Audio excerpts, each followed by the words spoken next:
In this lesson, we're going to talk a little bit more about electrons and their electron configurations and how they're all starting to go in together and how they work together. So we're going to talk about orbital diagrams, valence electrons, and dot diagrams. And really, this is just a continuation of electron configuration. You can see here several different formats for writing out electron configurations and orbital diagrams. Now, an orbital diagram is simply a picture of what you're looking at when you're looking at electron configuration. For example, this diagram right here is that of carbon. Carbon, again, is 1s2, 2s2, and 2p2. And so what we're seeing here is one single box represents an s orbital. A triple box represents the p sublevel. 5 boxes represents the d sublevel, and then 7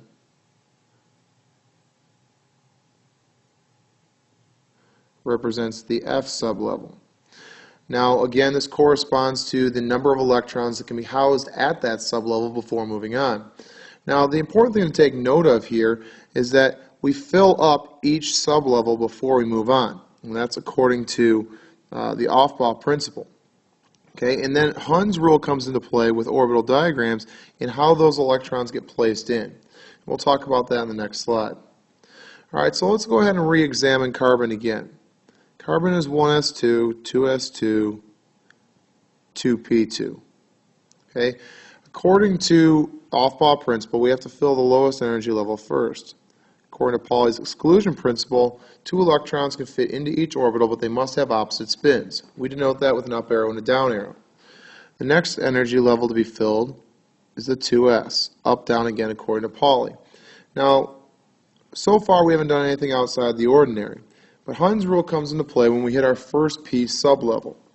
Electrons will spread out across that sublevel before they pair up, in much the same way that if you were to move into a new house, you and your brother wouldn't take the same room and leave empty rooms open.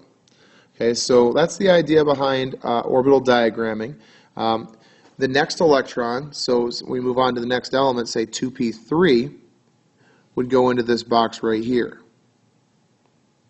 The element after that would be 2p4, and the arrow would go in right here. The one following that would be 2p5, and would go in here. And the last element that would go in would be the 2p6, and would go in this final spot there.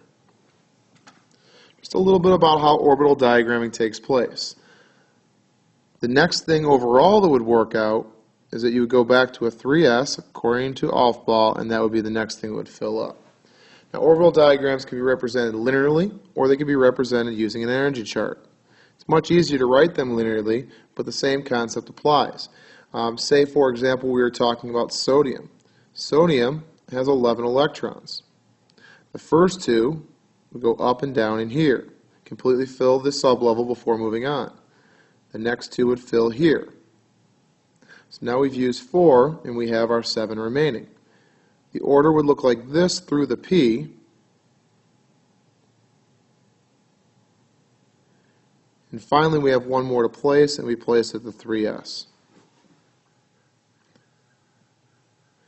Now, the whole idea about electrons, though, needs to be broken down a little bit further. Electrons in the atom aren't all doing the work. They aren't all moving around and interacting with all the other elements. The ones that are responsible for doing all the work, the ones that are responsible for all the physical and chemical properties, are referred to as the valence electrons, and those are the outermost electrons. If you think about a beehive, not every bee is responsible for building the structure. Each electron has different ideas. Some are responsible for protecting the queen, some are responsible for bringing in food, that type of thing. And so valence electrons are very, very similar. They are the worker bees of the hive. They are the outermost, they're the ones that interact with the environment, they're the ones that protect it. All right, so as we look here, the valence electrons are always going to be your outermost, it's always going to be your highest energy level. So if we go back and look at that electron configuration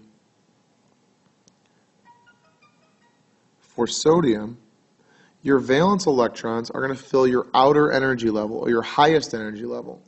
Remember from a prior lesson that the higher energy level is denoted with your coefficients. To figure out the total number of valence electrons, look at the biggest coefficient that you have present and then count the number of electrons in it. Sodium has 1 valence electron. We could then take that a step further and say look at an element like nitrogen. Nitrogen is 1s2, 2s2, 2p5. I'm sorry, 2p3.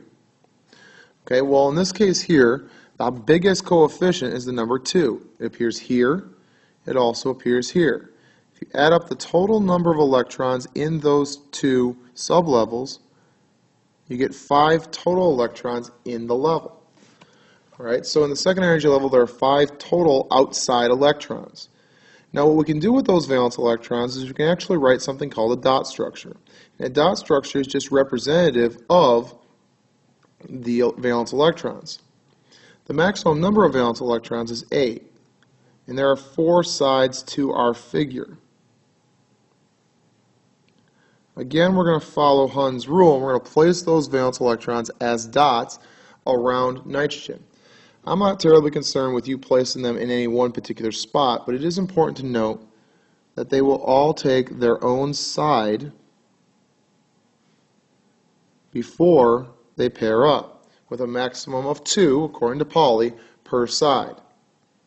This right here is your electron dot structure